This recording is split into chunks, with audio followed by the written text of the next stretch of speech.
Joining me is someone who doesn't talk about it. He has been building it for years.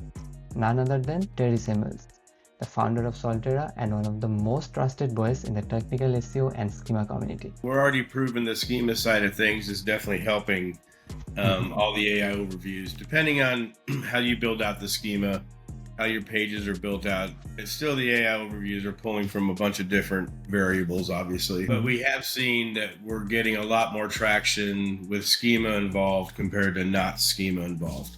Do you think in AI overviews time, schema really matters for local businesses? Want SEO myth, you want that gone forever.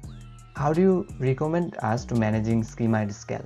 Manually through JSON LD or with automation tools or plugins? What do you recommend? That's a good one. That's a good one. Yeah. Hey everyone, welcome back to GrowPod. And today in this episode is going to be something very special one because we are diving deep into something that's shaping the local SEO and law firm marketing. And why I'm mentioning law firm marketing, this is one of the niche I've been working with for some time. And we're going to talk about entity SEO and advanced schema markup. And joining me is someone who doesn't talk about it. He has been building it for years. None other than Terry Samuels, the founder of Salterra and one of the most trusted voice in the technical SEO and schema community. Terry has helped countless businesses, agencies, local brands structure their website in the right way, not just for the Google, but for the future of AI search. Terry, it's a pleasure to have you on the show. Thank you. Thank you so much for having me. And before we even started, we want to talk about that you are able to arrange one of the biggest SEO event, which going to be happen next year.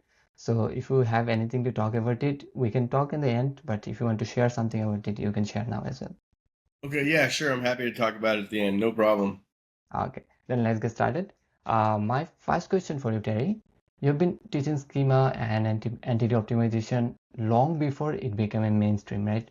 So how do you see the role of schema evolving in the local issue, especially with the rise of AI overviews and generative search? I think it's going to be, we're already proving the schema side of things is definitely helping all the AI overviews. Depending on how you build out the schema, how your pages are built out, it's still the AI overviews are pulling from a bunch of different variables, obviously. But we have seen that we're getting a lot more traction with schema involved compared to not schema involved. I think the biggest thing is entities is that, we were doing entities and schema. There's two reasons. One is that we knew that Google was all about signals, and one main thing could have 10 or 12 or 15 different signals. And the second thing is we were doing it in schema because nobody could afford to write about all the stuff.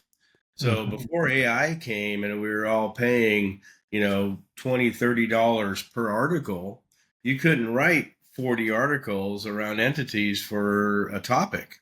And so it wasn't financially feasible, so to speak. So when AI came about and we started looking at the different things we could do with AI and content generation and everything, and we started writing about, especially powerful entities. So, obviously entities are at a scale. So you get the ones that have the highest signal, work it down to the lowest signal. But, if you're doing an article about tankless hot water heaters, you could do 20 articles about tankless hot water heaters, 20 schemas, so it's this huge spider web of content that, in my opinion, the search engines kind of crave. It helps them understand the web page very, very quickly because it's right there in the head.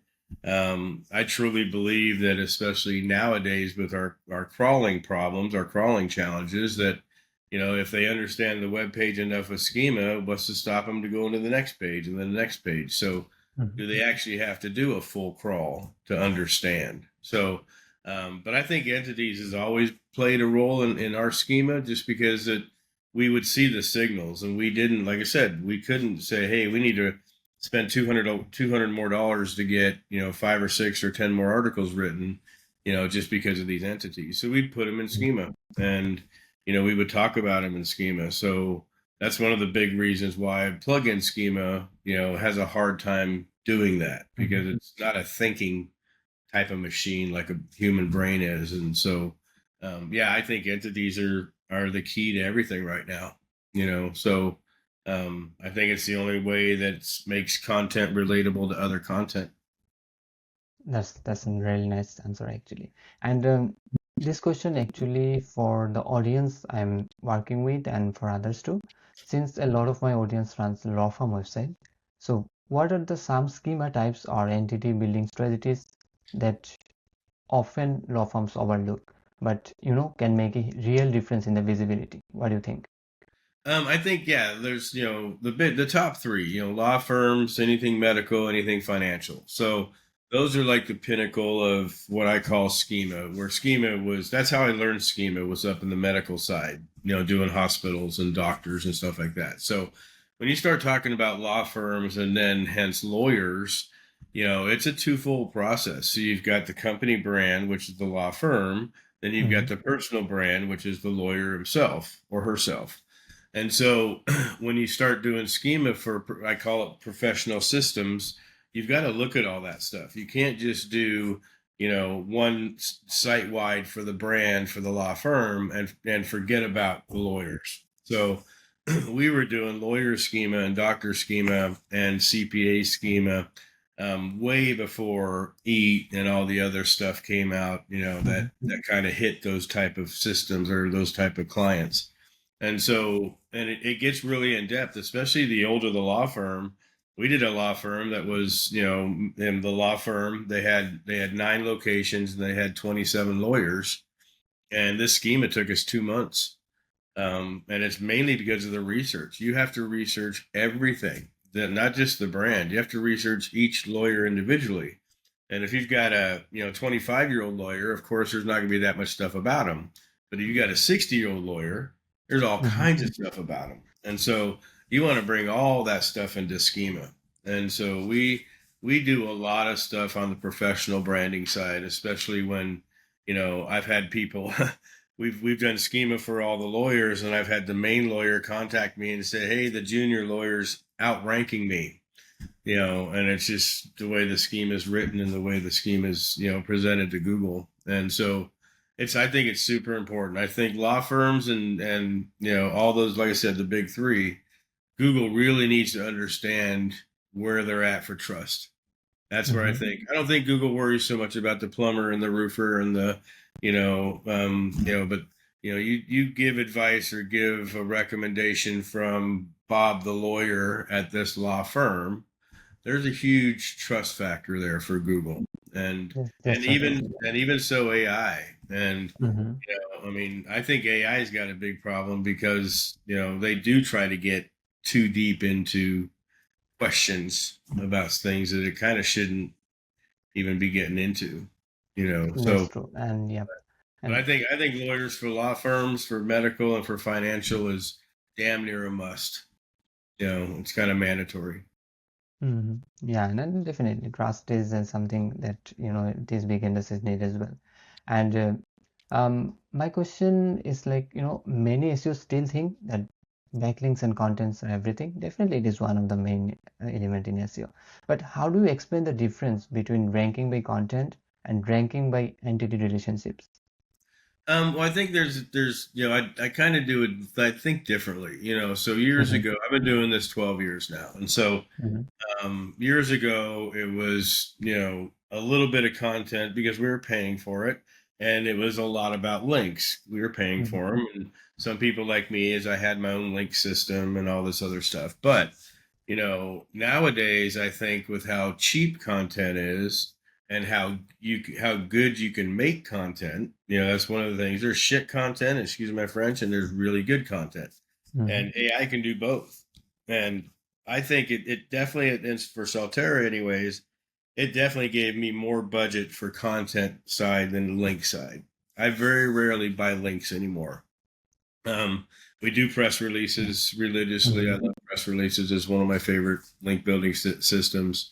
But otherwise, we're just sending our content everywhere and getting links naturally, so to speak. But I don't think I've bought a guest post or a niche edit or anything like that in probably 2 years.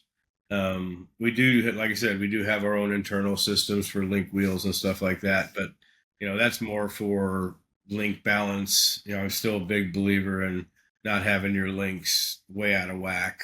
One side too many. That's how I learned SEO, was on the link side. So I still have my internal rules, but we don't have a link kind of line item per client each month anymore.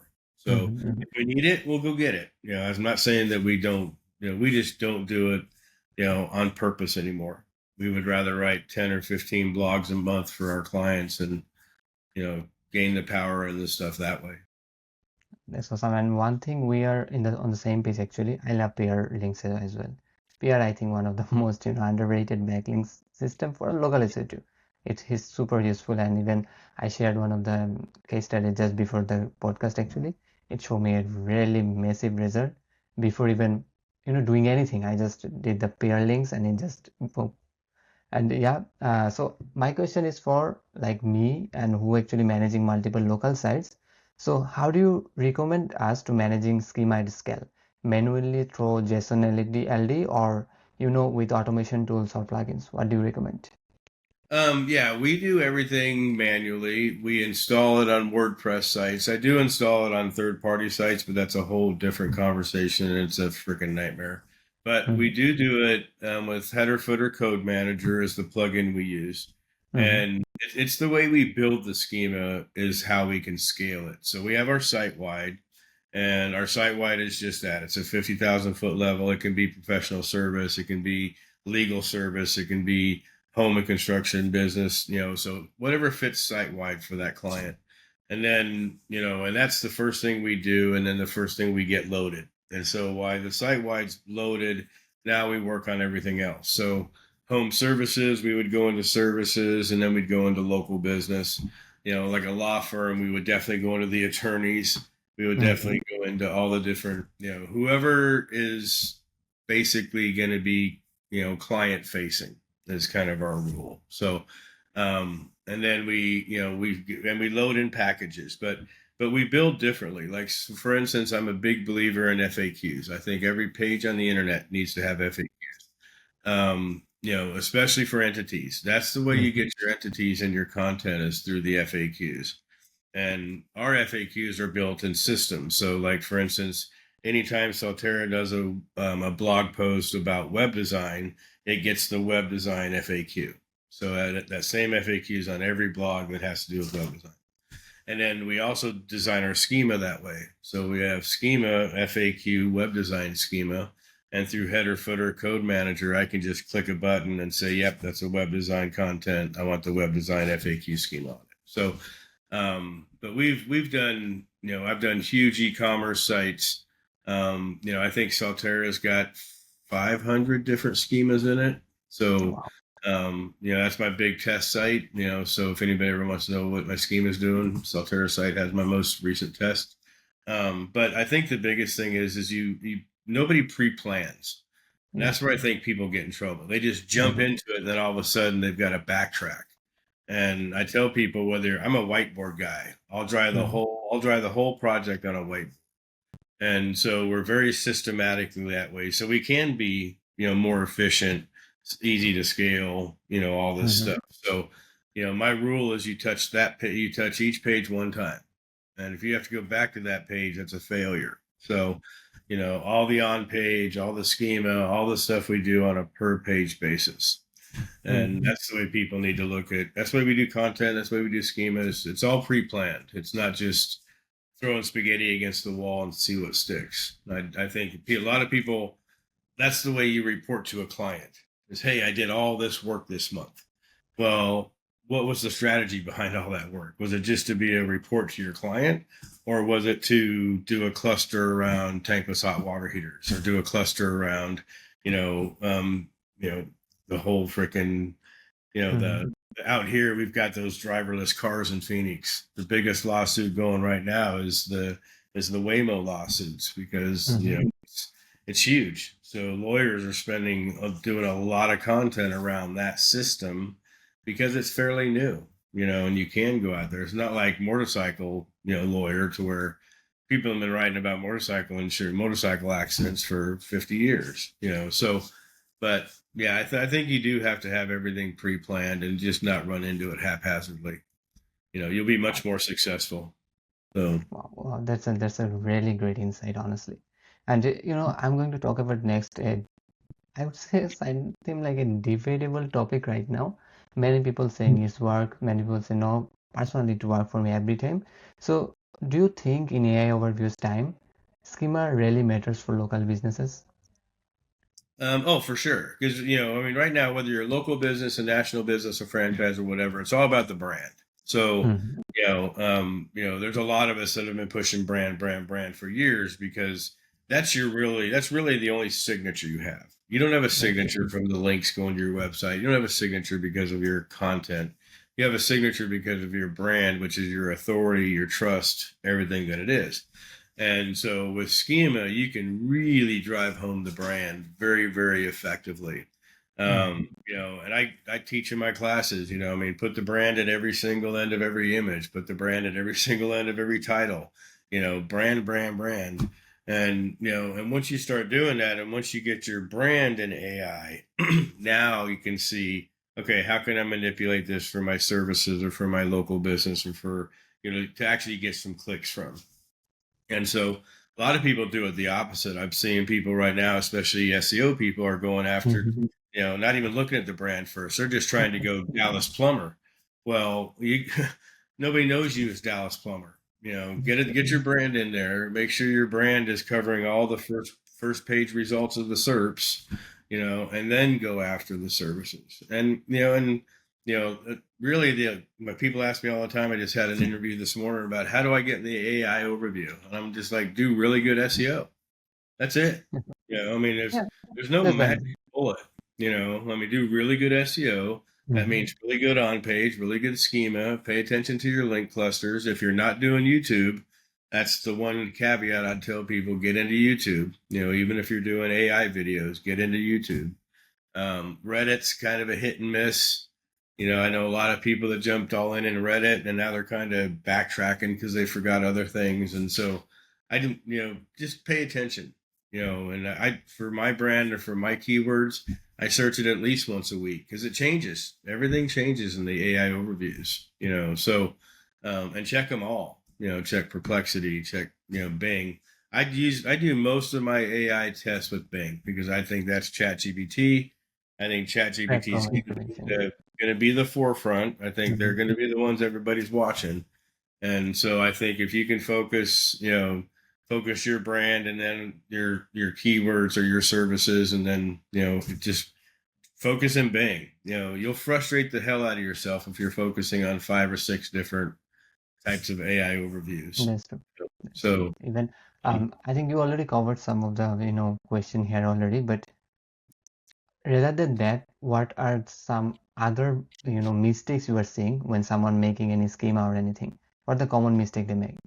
there's quite a few actually. One of the things is that you have to remember is that Schema is on a per page system. And Mm-hmm. so a lot of times people will put the FAQs on a site wide.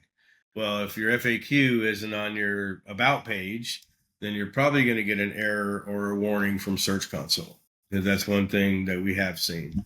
But I think it's just people, again, I think people just go into it haphazardly. And that's probably even my own students. I've been teaching schema for 7 years. And even my own students, I call them out on their laziness. It's a pain in the ass. I'm not saying it's the easiest thing in the world. It takes time, especially to do it right. But you really only have to do it right one time. And then you just ride the wave on that client. You don't have to do it over and over and over again. But a lot of SEOs just don't take the time to do things right. And it's probably one of my biggest pet peeves because I'm usually the guy after 3 or 4 or 5 SEOs have already gone through this thing and I got to sit there and fix it. And so, and I see a lot of mistakes with schema that just not paying attention is the biggest one. Especially when you go to load it, a lot of people don't realize that if you don't, and I kind of my rule, if you're on an agency and you load schema for clients, you should have one loader, one person that Mm-hmm. loads because the loading is the most critical. So and I proved this, it happened to me. I had my SEO page. My SEO page was my baby. If 13 years, I was working on my SEO page. even before I was actually doing SEO. And I think I had like 3,000 keywords ranking for this one page. And then all of a sudden I tanked and I couldn't figure out what the hell happened. I thought I was under attack. I thought I was under a DDoS attack. I mean, I was naming all these things, and come to find out that one of the people in my staff put my web design schema on my SEO page. And so it completely changed Google's mind, and so I tell people that's how important it is. If you put the wrong schema on the wrong page, it'll have an adverse effect, and it'll happen quickly, because now you've confused the gorilla. Now it's just like, what the hell? This is an SEO page. Why is all this stuff in here about web design? And it took me 2.5 months to find that mistake. And it was so bad, we ended up just killing that page and redirecting it to a brand new one. So we had upset, the big G that much. It's like, oh shit. So I do see mistakes. People contact me all the time. I've got a call in 2 hours about a lady that's she's been trying to do her own schema. And again, it's just the thought process is hard for people to stay focused. If you're on the web design page, sure, SEO has something to do with that. Sure, internet working. I mean, there's content marketing, all kinds of stuff has to do with that, but stay focused. It's the same thing with siloing your website. Stay focused. If you're on a web design page and I came to your site for a new website, I don't want to see all these links to SEO and email marketing and funnel marketing and all this stuff. Keep me focused on web design. Send me to other web design pages about WordPress and about, the difference between, A versus B. That's the content we should be writing nowadays. And Schema is the same way. So, it's all siloed together. And do you think that entity-based optimization is something going to replace our traditional keyword research mapping? Or if it is, how you think SEO is going to prepare for that? I think it's going to be twofold. I think it's already happening. So, I tell people that the keyword research is kind of like done. There's really no keyword research. It's intent research. That's where people need to focus is what's the intent? Why did you sit down for that and put that keyword term into the thing? And then that ties around entities. So if you're searching for a specific item, Rolex watch. Well, entities now come into play. Well, what's this watch for? Is it for a gift? Is it for an award? Is it for my personal thing? Is it, all these different things that start coming in between semantics and entities, of what you're looking for. How much is a Rolex? Well, that's a pretty broad term. Rolex could be, 5,000 and it could be 500,000. And it just, what we try to do and what we should be trying to do is, what is that intent? Is it, and Google knows a lot of this stuff. Google knows that I make whatever, it knows my shopping history. It knows all this stuff. So if I put in how much is a Rolex, it's probably not going to show me the $500,000 Rolex. Google knows because of just my internet history of I'm probably within this kind of range. And that's what entities do, because now entities come in and it starts looking at, okay, because the second search is the most important. It's like now you're searching, okay, I found out how much it costs. Where's my local store, or is it better to buy online versus, so now you get into these different questions and stuff. And now your entities are already picking these things up because you put a blanket out there to begin with. And so now you're kind of waiting for that second question. And we do a lot of what we call entity linking in Schema the same way. It's just their abouts and mentions. So, if the about is how much and the mention is birthday, wedding, gift, stuff like that, and that's where it gets pretty freaking cool. And I think that's the way it is now. I think the search engines themselves are trying to obviously keep it from happening, but I also know the AI is still making massive errors. That's true. So it's still the wild, wild west. And that's why I tell people, and people say, hey, what are you using to find your AI rankings? And I'm like, my two eyes. I don't think any tool is that sophisticated yet. And just because I don't think AI is sophisticated yet, it changes too often. and so, but I think the entities and the intents are really where it's at. We just need to be a better guesser through research, and and AI is great for that. I ask AI all the freaking time, how do people search for X? What are they doing? Are they looking in social media? What's the Mm-hmm. percentage? So, and that's what I think AI is powerful with, is that kind of questions to plan the strategy. And then now you go to the client and say, hey, to get you this keyword in these different variables, it's going to take X. And and that's where people need to be taking advantage of AI, not just using it to write about local plumber Dallas. Yeah. And that's true. And again, we are almost in the ending part now, but one bold prediction time. What do you think local SEO going to look like after 2 years from now on? I don't know. It's so far off right now, especially if you're looking for an emergency, if you're looking Mm-hmm. for, something that you need right away. Mm-hmm. It's not a great thing. If you're looking at planning your trip to Italy, great. So I think for local businesses, I think local businesses are still going to shine through regular organics, pay per click, all the same stuff we're doing now. I just think that we need to be better at answering the questions from the local side. What's the difference between, those type Mm-hmm. of questions? If you get to those type of questions and you get in the AI overviews, you can get traffic, you can get leads, you can get, become that resource. But you also have to remember that you're in amongst right now 8 other resources or 7 other resources. There's 8 total. So, now you need to say, don't just show your client, hey, here you are, we've made it. Now it's like, okay, research, where are they pulling these other 5 or 6 results from? A lot of people assume it's from the top of the page. It's not. It's typically in the middle.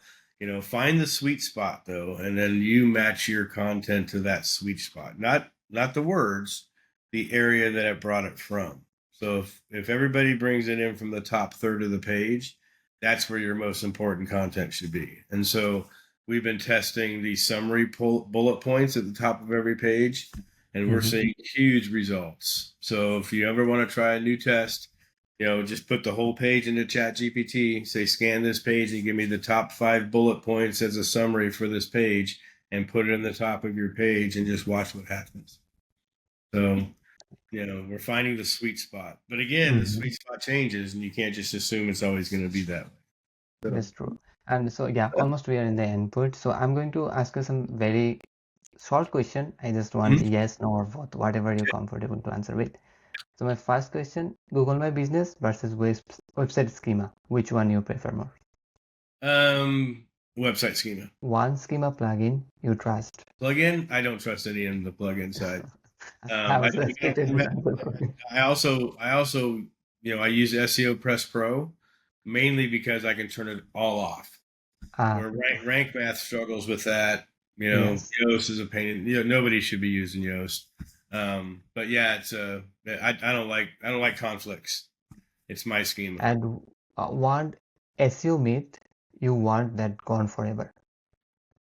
That's gone forever. I would probably say niche edits. I Mm-hmm. think niche edits are gone. The old ways of hacking into content and putting your link in, I think, are history. And plus, I don't think it works that well. That's So a good one. That's a good one, yeah. honestly. Please give us some information about the annual SOS Digital Marketing Conference. I've already seen the lineup. It looks Mhm. fire. And personally, I want to be there next year, hopefully. So if you want to share something about it. Yeah, so SEO Spring Training, it's our 7th year next year. It's going to be April 29th through May 3rd. The Mm-hmm. actual conference is Friday, Saturday, and Sunday, May 1st, 2nd, and 3rd. So we've always kept it on the weekend. It's about 150 to 200 people, and it's we choose the hotel in the area strictly for the networking, because I'm Mm-hmm. a big believer that you should hang out with people, go to dinner, have drinks. That's where the real cool stuff happens, so to speak. And yeah, it's one of the passions.